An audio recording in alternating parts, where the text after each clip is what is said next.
Եթե քաղաքակիրթ երկրներում պարտադիր հսկվում է զարկերակային գերճնշումը, խուսափում ենք ինսուլտից, ինֆարկտից,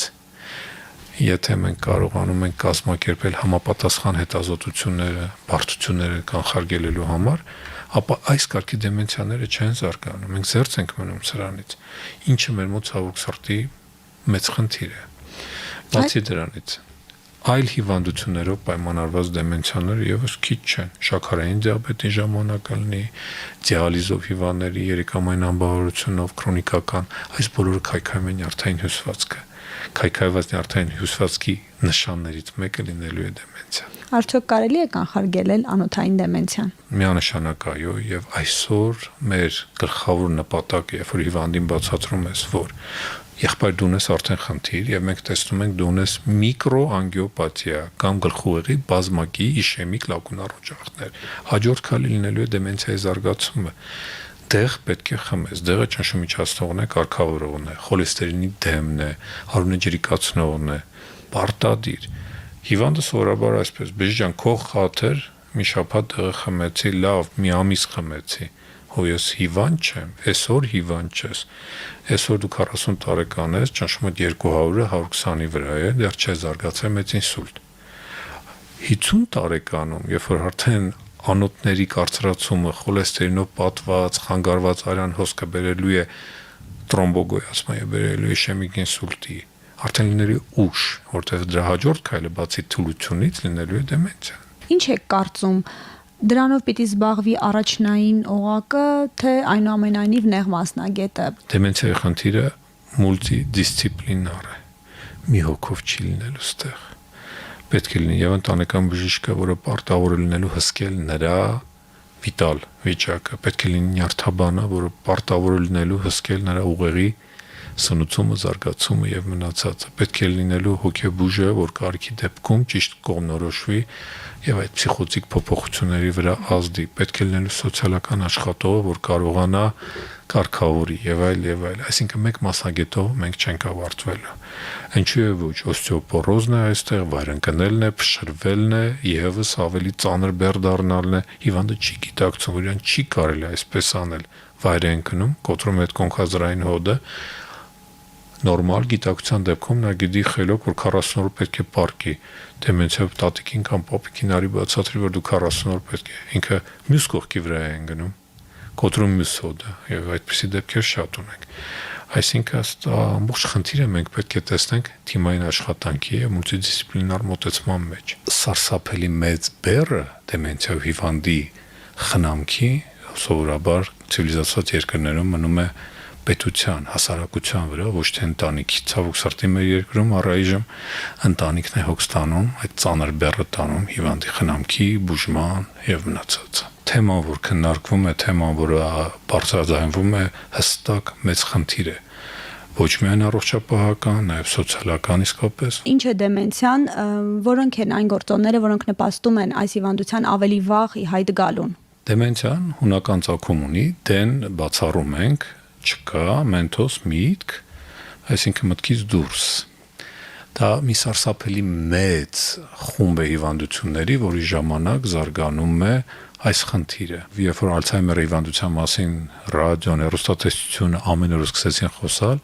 թվում էր, թե այդ դեմենցիան միայն Ալցհեյմերի հիվանդությունն է, որը այդպես չէ, եւ Ալցհեյմերի հիվանդությունը դա մի մասն է, դեմենցիա, կոչել այդ ընդհանուր հասկացողությանը։ Դեմենցիան, թուլամտությունը զարգանում է բազմաթիվ նյարդաբանական, ավելին ասեմ, նեյրոդեգեներատիվ հիվանդությունների դեպքում Ալցհեյմերն էլ ենք հավանում նեյրոդեգեներատիվ, Պարկինսոնի հիվանդությունն էլ ենք համարում նեյրոդեգեներատիվ եւ Պարկինսոնի հիվանդության ժամանակ, Պարկինսոն պլյուսերի ժամանակ զարգացող դեմենցիան ունենում է իր առանձնահատկությունները, կքննարկենք դա։ Ինչպես նաև կա անոթային դեմենցիա, երբ որ հիվանդը տանում է բազմաթիվ բազմակի ինսուլտներ, որոնց շնորհիվ նրա ուղեղի աշխատանքը խափանվում է եւ չի կարողանում մտածել, գործել, չի կարողանում ամենօրյա կատարել եւ դա եւս ընթանում է դեմենցիայի համախտանիշով։ Այսինքն դեմենցիան ընդհանուր անվանումն է հիշողության խանգարումների ամենօրյա գործունեության հավաքագրող մի բառ։ քանակը սարսափելի շատ է եւ հիմնական պատճառը ինչ է շատանում ոչ միայն Հայաստանում, նաեւ ամբողջ աշխարհում երևի թե նա է, որ մենք ավելի երկար ենք սկսել ապրել։ Հիվանդները այս հիվանդությամբ ավելի երիտասարդ տարիքում էին մահանում։ Ժամանակակից բժշկությունը թույլ է տալիս իրենց ապրել ոչ թե 60, 70, նաեւ 80, 90, 100։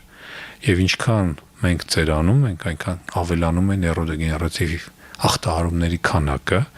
անխուսափելի ուղեղի ծերացման process-ը, որի մի նշանն է լինելու է դեմենցիա։ Որպեսզի մենք ախտորոշենք դեմենցիա, մենք ունենք հստակ կրիտերիաներ դեմենցիան ախտորոշելու, անհրաժեշտ է որ հիվանդը չանձնի այս թեստերը, չանի այս, չանի այն։ Ավելի հաճախ մենք տեսնում ենք փափուկ կոգնիտիվ դեֆիցիտ, mild cognitive impairment, որը ամբողջ աշխարհում առայժմ չի էլ համարվում որպես հիվանդություն, այսինքն նա չկա դասակարգումների հիվանդության անվանումների մեջ, չկա հիվանդություն, ուրեմն չկա բուժում, բայց mild cognitive impairment-ով MCI-ով հիվանդների 12.5%-ը տարեկան դառնում են դեմենցիա։ Այսինքն 7 տարվա մեջ պարտադիր կդառնան դեմենցիայի տեսակներից մեկ Ալցհեյմերի հիվանդությունը կլինի, թե այլ։ Տեսեք ինչ խնդիր է, մենք անտեսում ենք գիտակցելով այս հիվանդների մեծ քանակի արկայությունը, ռիսկերը, եւ սպասում ենք նրանց մոտ զարգանա արդեն այնպիսի վիճակ, զարգացած դեմենցիա, որ նրանք անօնակ են սեփական անձը խնամելու, սեփական ֆունկցիաները կատարելու եւ նորից սկսում են քննարկել նրանց բուժման ձևերը, ինչը ազնիվ չէ։ Պարոն Մամելյան, դուք դեմենցիայի տեսակները թվարկեցիք, ուզում եմ գանք Հայաստանին, ավելի շատ որ տեսակներն են հանդիպում, եթե այդպիսի վիճակագրություն ձեր գործունեության ընթացքում կամ վարել եք կամ թեկուզ պատկերացում ունեք։ Շատ լավ հարց եք տալի, մի քիչ պատմական ակնարկ։ Երբ որ 16 թվին, 2006 թվին վերադարձանք Հայաստան, պարզվեց Հայաստանում չկա Ալցհեյմերով հիվանդ։ Չկար, չէին ախտորոշվում։ Եվ միակ մարդը, որը զբաղվում էր Ալցհեյմերի գիտական հետազոտություններով, պրոֆեսոր Աղաջանովն էր, բիոքիմիկոսը, մեր շատ հարգված սիրելի, 80-ամյակներ, ստեղ չի Ամերիկայում, շնորհավոր ենք իրեն, որտեղ մեծ գործ է արել, որպեսզի գոնե հետաքրքրություն այս խնդրին պահպանի։ Եվ սկսվեց մեր գործունեությունը, մենք շահեցինք պետական գրանտ, որի շնորհիվ 1 տարի հիշողության խանգարումներով հիվանդների համար անվճար կոնսուլտացիաներ էին կանում Ուրացան հիվանդանոցում։ Բազմաթիվ մարդիկ անցան այդ կաբինետով, մեր բժիշկները հերթապահում էին այնտեղ, տեստեր էին անցկացնում եւ պատկերացրեք ինչ խնդիր ունենք։ Անոթային դեմենցիան մեր մոտ պրակտիկորեն կեսն է կազմում Ալցհեյմերի։